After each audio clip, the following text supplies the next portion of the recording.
यह कहानी है गोरिल्ला और गांव की एक कुंवारी लड़की की कहानी है। गोरिल्ला ने किस तरह से लड़की की आने वाली हर शादी को रोकता था और गोरिल्ला ने लड़की को अपने जाल में फंसाकर गर्भवती करके लड़की को जंगल में छोड़ देता है। कहानी बहुत ही मजेदार होने वाली है। कहानी को पूरा सुनिए, मजा आएगा। घने जंगल के किनारे बसा एक छोटा गांव था जिसका नाम रामपुर था। इस गांव का जीवन सादगी से भरा था। कच्चे घर, कच्ची सड़कें और चारों ओर हरियाली। लेकिन गांव के लोग इस हरियाली के बीच छिपे जंगल से हमेशा भयभीत रहते थे। जंगल के बारे में कई कहानियां प्रचलित थीं। कुछ लोग कहते कि वहां भूत प्रेत रहते हैं, तो कुछ कहते कि जंगली जानवरों ने कई गांव वालों को खा लिया। इन डरावनी कहानियों ने गांव के बच्चों से लेकर बड़े बुजुर्गों तक सबके मन में डर भर दिया था। गांव का प्रमुख आदमी, जिसे सब रामू काका कहते थे, इन कहानियों को वो और भी ज्यादा बढ़ा चढ़ाकर सुनाता था। वह गांव वालों को जंगल में जाने से रोकते हुए कहता, जंगल में गए तो कभी वापस नहीं आओगे, वहां सिर्फ मौत है। लेकिन इस डर के बावजूद एक लड़की थी जो जंगल के बारे में हमेशा उत्सुक रहती थी। उसका नाम नेहा था। 18 साल की नेहा गांव की बाकी लड़कियों से अलग थी। जहां बाकी लड़कियां घर के कामों में लगी रहती, नेहा घंटों जंगल की ओर देखती रहती। उसे बचपन से ही सवाल पूछने की आदत थी। उसकी माँ अक्सर कहती, नेहा ज्यादा सवाल मत पूछा कर, लड़कियों को ज्यादा सोचने की जरूरत नहीं होती। लेकिन नेहा मानने वालों में से नहीं थी। वह जानना चाहती थी कि जंगल में ऐसा क्या है जिससे सभी डरते हैं। गांव में नेहा को लोग अजीब नजरों से देखते थे। वे उसे जिद्दी और अजीब कहते थे, लेकिन नेहा को किसी की परवाह नहीं थी। उसकी सबसे बड़ी इच्छा थी जंगल में जाकर रहस्य जाने। एक दिन गांव में सभा हुई। रामू काका ने कहा कि हमारे गांव की शांति तभी बनी रह सकती है जब हम जंगल से दूर रहें। किसी को भी वहां जाने की इजाजत नहीं है। नेहा ने साहस जुटाकर कहा, लेकिन हमें यह कैसे पता चलेगा कि जंगल सच में खतरनाक है या नहीं, जब तक हम वहां नहीं जाते। गांव वाले हैरानी से उसकी तरफ देखने लगे।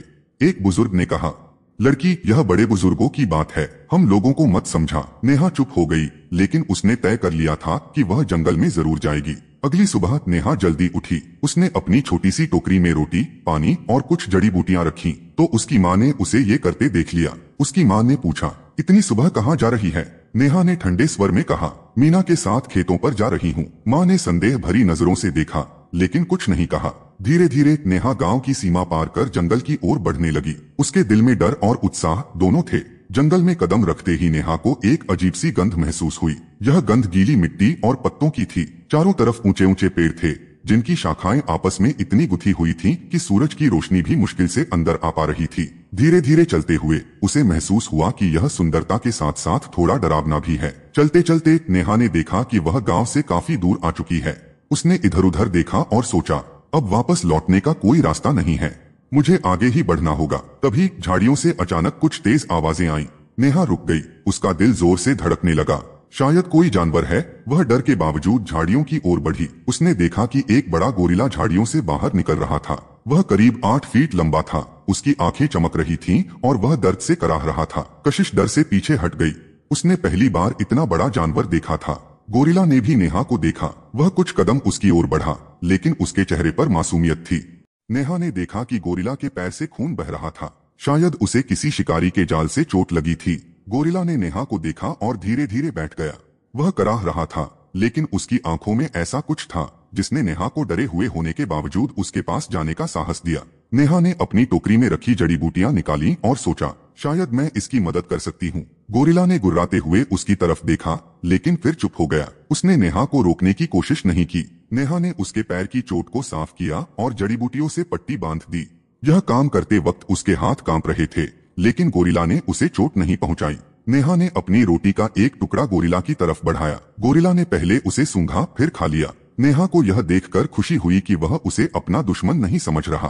तुम सच में डरावने नहीं हो, लोग तुम्हारे बारे में गलत सोचते हैं, नेहा ने कहा। मानो गोरिल्ला उसे समझ सकता हो। उसने उसकी ओर देखा। धीरे धीरे दोनों के बीच एक अनोखा रिश्ता बनने लगा। गोरिल्ला उसे जंगल के फल तोड़कर खिलाता और खतरों से बचाता और उसे जंगल के नियम सिखाने लगा। नेहा अब गोरिल्ला की भाषा समझने लगी थी। लेकिन एक दिन गांव वालों को पता चला कि नेहा जंगल में गोरिल्ला के साथ समय बिता रही है। वे डर गए। रामू काका ने चिल्लाकर कहा, यह लड़की पागल हो गई है, जंगल की बला को हमारे गांव तक ले आएगी। गांव वालों ने गोरिल्ला को मारने की योजना बना ली। जब नेहा को पता चला कि गांव वाले गोरिल्ला को मारना चाहते हैं, तो वह दौड़ती हुई जंगल की ओर भागी। गांव के लोग हथियार लेकर जंगल के पास पहुंच गए। गोरिल्ला उन्हें देखकर पीछे हटने लगा, लेकिन रामू काका चिल्लाया, इसे खत्म करो। नेहा बीच में आ गई।